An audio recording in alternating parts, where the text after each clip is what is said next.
guess how many floors I survived? Wait. Bonjour à tous, merci de nous rejoindre pour Ici l'Europe, notre émission qui vous est proposée par So, France 24 et Radio France Internationale. Oh, yeah. Depuis cette semaine, il a beaucoup été question de I l'Europe survived. internationale à travers My first floor is sur la 12. paix. Nous avons le plaisir de recevoir aujourd'hui la chef de la diplomatie européenne, survived is Gabrielle Zimbourg. Vous êtes exactement la haute représentante pour l'Union européenne. Oh my god, wait, I can buy good. De ce contexte, il est là pour nous place aussi comme vice-présidente de la Commission européenne. Et ce depuis presque un an, vous êtes une ancienne première ministre d'Estonie, membre du parti des réformes d'Estonie, un parti libéral du centre-droit. Et aujourd'hui, vous avez notamment leur engagement vis-à-vis du droit international. Pourquoi? Qui ne joue plus le jeu? Je pense que le droit international fait face à des assauts répétés. Si l'on regarde ce qui se passe dans le monde, il est écrit dans la Charte des Nations Unies que nous ne pouvons pas attaquer un autre pays, qu'on ne peut pas s'en prendre à l'intégrité territoriale d'un autre pays ou à sa souveraineté. Et pourtant, c'est ce qui se passe. Il y a de nombreux conflits, de nombreuses guerres à travers le monde, et le droit international constitue une vraie coopération européenne, qui sont les plus nombreux, et empêche les grosses puissances voisines de s'en prendre à eux. Donc quiconque pense que pour l'instant tout cela ne le concerne pas, eh bien ça ne saurait tarder. Et nous devons tout de suite protéger cet ordre mondial. Le droit plus fort ne dicte pas sa loi. Mais c'est un droit en place qui prime. Et tout le monde peut gérer la vie.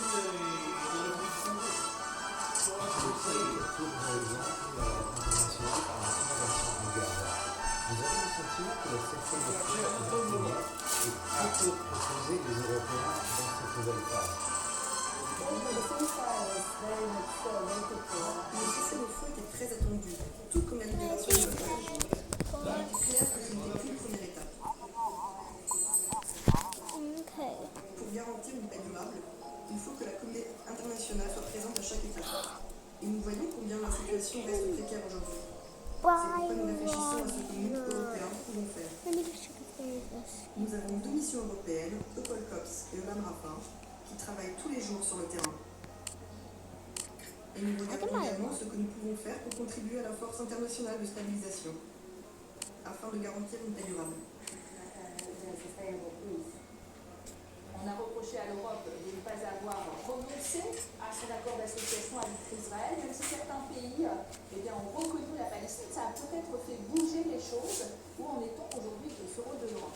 En fait, comme vous le savez, nous avons 27 États membres en Europe, chacun avec son histoire et son parcours spécifique. Donc oui, nous avons proposé plusieurs mesures pendant la guerre pour faire pression sur le gouvernement israélien, afin qu'il change de cap. À présent, avec le cessez-le-feu et la libération des otages, tout le monde autour de la table estime que nous ne devrions pas retirer ces mesures, mais pas non plus continuer sur nos objectifs étape par étape. Car nous devons plutôt concentrer toute notre énergie, tous nos efforts, pour que la paix actuelle se transforme en paix durable. Madame la haute représentante, revenons ensemble sur quelques brèves compilées par Isabelle pour les brèves d'Europe. Le libre-échange entre l'UE et l'Amérique du Sud du Mercosur inquiète les agriculteurs français. Dans une lettre ouverte, 44 signataires, dont la Confédération paysanne, la CGT ou Greenpeace, appellent Emmanuel Macron à clarifier sa position et à construire une minorité de blocage au niveau européen. Ambigu, il avait déclaré: sur la question du Mercosur, nous, la position est claire, le travail continue. Je remercie la Commission qui vraiment respecte les engagements qu'elle a tenus à notre égard. Et on a des clauses de sauvegarde, on a le renforcement des contrôles douaniers, on a des soutiens à l'élevage, on a beaucoup de mesures d'accompagnement.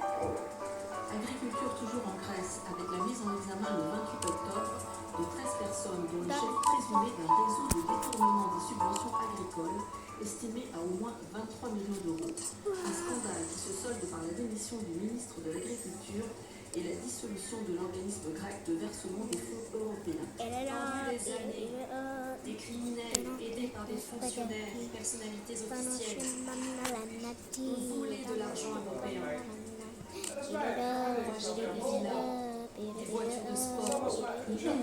Après les législatives du 29 octobre, Geert Wilders, le leader d'extrême droite, est au coude à coude avec Rob Jetten, le leader du Parti libéral D66. Une surprise pour ce parti pro-européen qui multiplie ses sièges par 3. Le leader d'extrême droite perd 11 sièges. Reste à voir si Geert Wilders, qui avait fait sa campagne sur le retour des réfugiés ukrainiens, l'immigration et la crise du logement, et qui avait déclenché la chute de la coalition occidentale, sera toujours le faiseur de roi dans ce pays fondateur de l'UE. Je plaisante. Le Parti libéral, et vous vous en réjouissez bien sûr, est sorti renforcé des élections du 29 septembre aux Pays-Bas, mais l'extrême droite de Geert Wilders se maintient dans un mouchoir de poche, le PVV donc, qui veut renvoyer les réfugiés ukrainiens, faire la chasse aux migrants et au wokisme. L'atmosphère est en train de changer en Europe. Les élections aux Pays-Bas se sont déroulées ainsi. Mais il y a eu d'autres élections auparavant. En Roumanie, par exemple, avec des résultats tout autres. Et aussi en Moldavie, où, rappelez-vous, l'Europe a combattu les fausses informations et tout ce qui était en train de monter. Donc ce sont des signes positifs. Mais en parallèle, on voit qu'il y a des forces en Europe qui sont en pleine progression, qui posent différentes questions et qui poussent peut-être l'Europe vers une autre direction. Je pense que nous vivons une période plus agitée où nos adversaires sont à l'extérieur et nous devrions vraiment concentrer notre énergie à lutter contre ces adversaires qui nous attaquent. Sur l'Ukraine, au dernier sommet européen, cible la Belgique, et c'est un fait rare, qui a mis son veto à un accord pour utiliser les abords isolés dans le cadre d'un prêt de réparation pour l'Ukraine. Or, l'Ukraine a besoin d'argent vite pour faire tourner son industrie de défense. Comment sortir de cette impasse? Permettez-moi de vous reprendre. La Belgique n'a pas mis son veto. Il y a eu des discussions et la Belgique s'est inquiétée de certaines questions auxquelles il faut répondre. Et la Commission européenne a été chargée de présenter une proposition qui réponde à ces questions et permette d'avancer. Donc ce n'est pas un veto, mais il est clair que les Belges s'inquiètent que la plus grosse partie de ces avoirs russes se situe chez eux. Ils ont besoin de partager le risque. Comment convaincre les Belges de se rallier à ce projet? Si on analyse les réticences belges une à une, on pourra les surmonter. Je les comprends. La Belgique est un petit pays qui a peur de prendre ce risque. Et nous avons en Europe ce principe de solidarité qui veut que chaque État partage le fardeau en fonction de sa taille, ce qui a été affirmé par tous les États autour de la table. La Belgique n'est pas seule face au risque.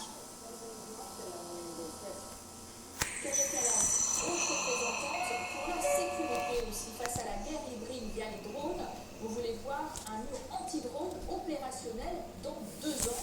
Est-ce réaliste? Est-ce que vous êtes d'accord en fait que la Commission européenne, alors que les États rappellent que la défense est des compétences nationales?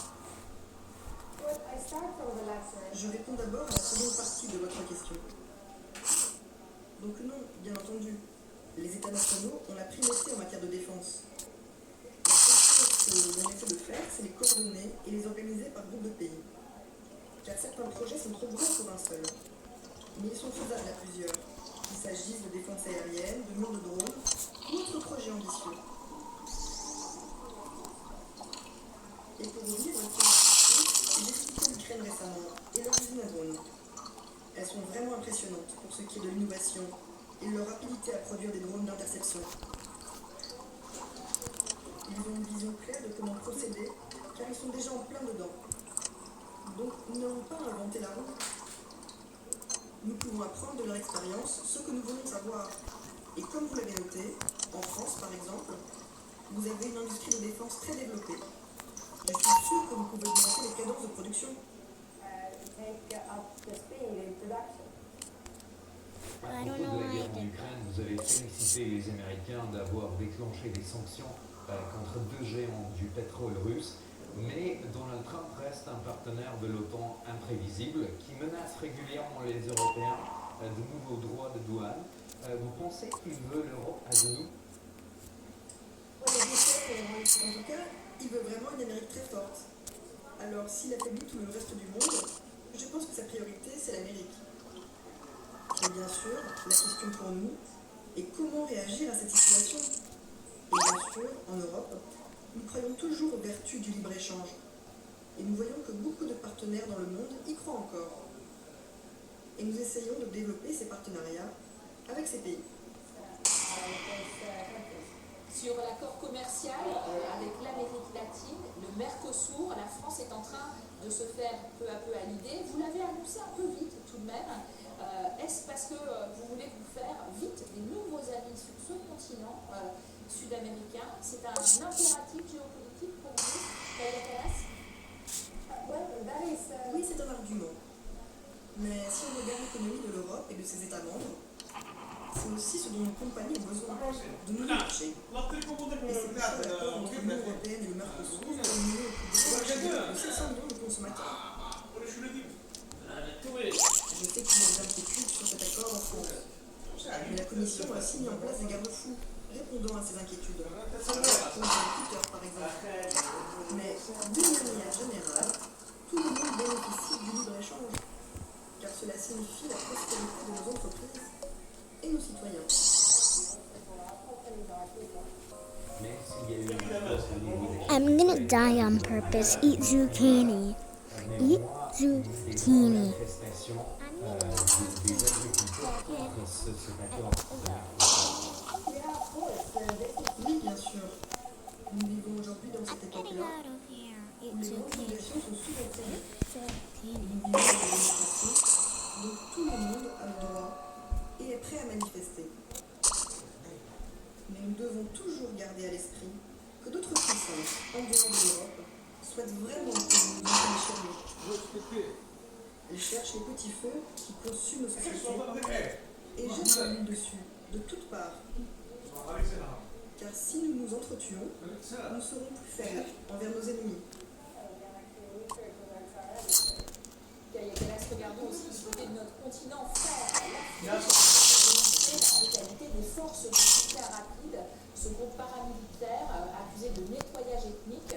Au Soudan. Est-ce que vous diriez qu'il s'agit d'un génocide et comment doit réagir l'Union européenne? La situation au Soudan est insoutenable et ne capte pas assez l'attention des médias par rapport aux autres conflits. Il y a quelques jours, j'ai rencontré cette jeune fille soudanaise qui m'a raconté, qui m'a décrit ce qui se passe vraiment là-bas. C'est très très dur. Ce que nous essayons de faire, c'est d'appeler ceux qui soutiennent les partis en guerre en leur fournissant des armes à cesser de le faire. Parce que les souffrances humaines sont atroces au Soudan. Nous faisons de notre mieux, nous sommes les premiers pourvoyeurs d'aide humanitaire, mais les guerres doivent cesser et ceux qui les soutiennent s'arrêter. Et donc vous avez besoin vraiment d'accès humanitaire aux zones affectées. Le service d'État et de l'Union européenne à hauteur de 129 millions d'euros d'aide humanitaire. Tout le monde doit comprendre que pour la stabilité, la prospérité, les investissements, nous avons besoin de paix. L'UE ne veut pas réduire son aide à l'Afrique comme les USA. Si on prend un peu de recul, vous dites vrai. Les Américains ont retiré leur aide et tous les pays du monde sont devant notre porte en nous demandant de créer des lois européennes. Nous ne sommes pas les Européens ni les personnes. Nous appelons suppléer par tous les pays, les gens à travers le monde. Nous avons beaucoup de priorités, beaucoup de droits à travers la planète. Nous sommes déjà les premiers donateurs. Mais il y a plein de pays riches à travers le monde qui devraient aussi partager nos dépôts.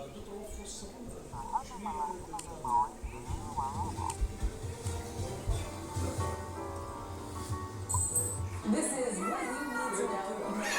The big story.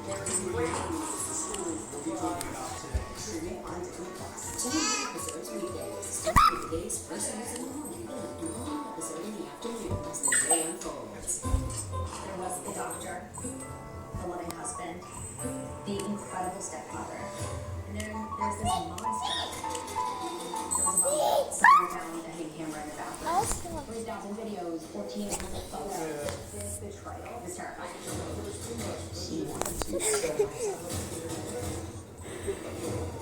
Once I tell the police what I have to say, they'll never do that. I did not picture myself surviving through that day. It was tracking her. He was everywhere. I heard the squeak of a floorboard. I've been kidnapped. This was a fight for my life. And we're all holding our breath. My mind is feeling that it's going to get me.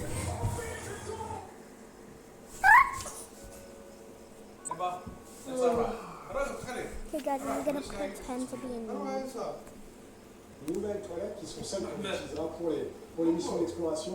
Mais on a aussi amélioré tous ces câbles, tous ces fils, tous ces conduits, tout ça, c'est le retraitement de l'eau à bord de la station spatiale. Donc aujourd'hui, grâce à ça, grâce à tous ces équipements compliqués, on peut arriver jusqu'à quasiment 95% de recyclage de l'eau. Et ça aussi, c'est nouveau, ça améliore. Ce qui est amusant, c'est que l'eau te dit qu'il est de nouveau propre à la consommation.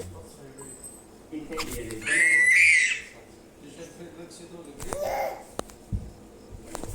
Ici, avant de laisser, transformons le café d'aujourd'hui en café de demain.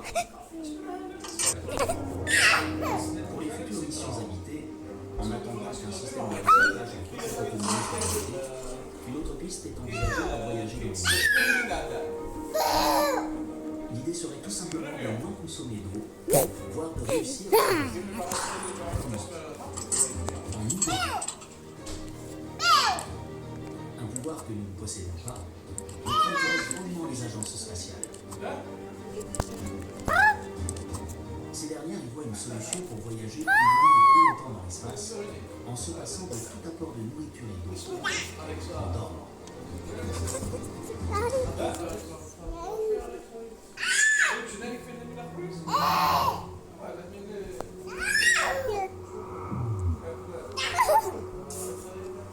Percer les mystères de ce sommeil prolongé et peut-être un jour transférer cette faculté à l'homme, les chercheurs se sont exilés en pleine forêt suédoise à la recherche d'un animal emblématique bien connu pour sa capacité à hiberner.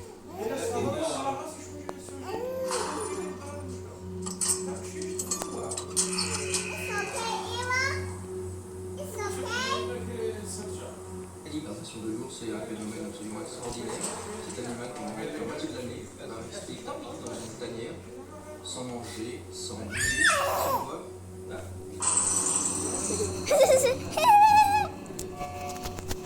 Imaginez des personnes, des astronautes qui libèrent complètement lorsqu'ils voyagent dans l'espace. On peut faire de science-fiction tout de suite. Par contre, on peut très bien imaginer qu'on réussisse à reproduire certaines caractéristiques de l'hibernation. Un ralentissement du métabolisme, une diminution de la température, pour aider les astronautes à voyager plus longtemps sans avoir des problèmes actuels.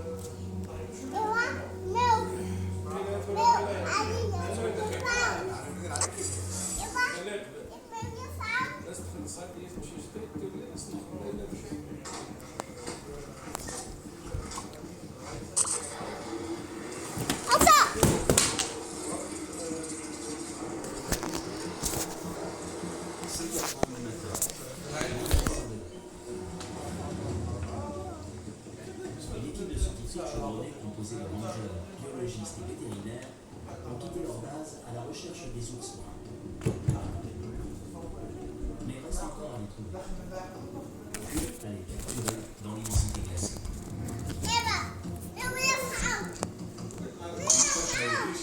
Dont le succès est loin d'être garanti, mais indispensable pour ces scientifiques venus jusqu'ici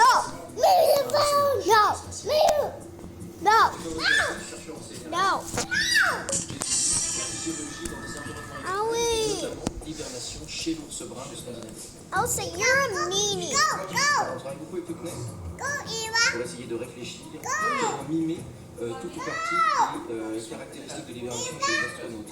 Et le modèle phare, c'est l'ours.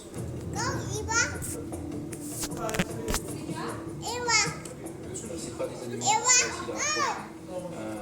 On a la chance de travailler avec des équipes qui sont rodées, qui ont déjà réalisé des centaines, voire des milliers de captures pour certains d'entre eux. Donc on travaille avec les meilleurs et on accède à un animal sauvage dans son milieu naturel et on va connaître tout de sa vie, de sa biologie.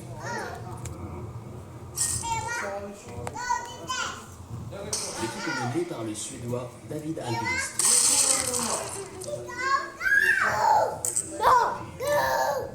On est sur le territoire du premier ours. On a encore 200 mètres à faire. Donc elle est juste derrière la colline là-bas. On va laisser distribuer et on va marcher.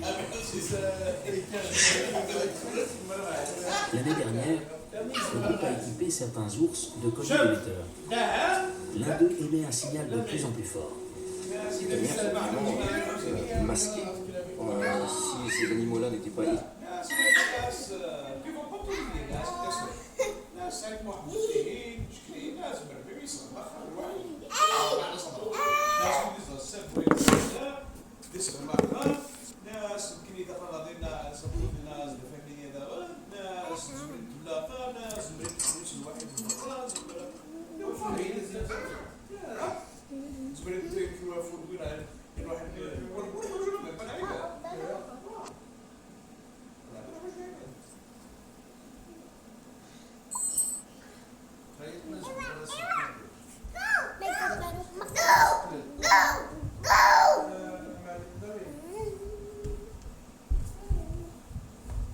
C'était pas la peine de faire le tour, sauf s'il avait 3800 livres en poche, parce que je ne voulais pas entendre d'autres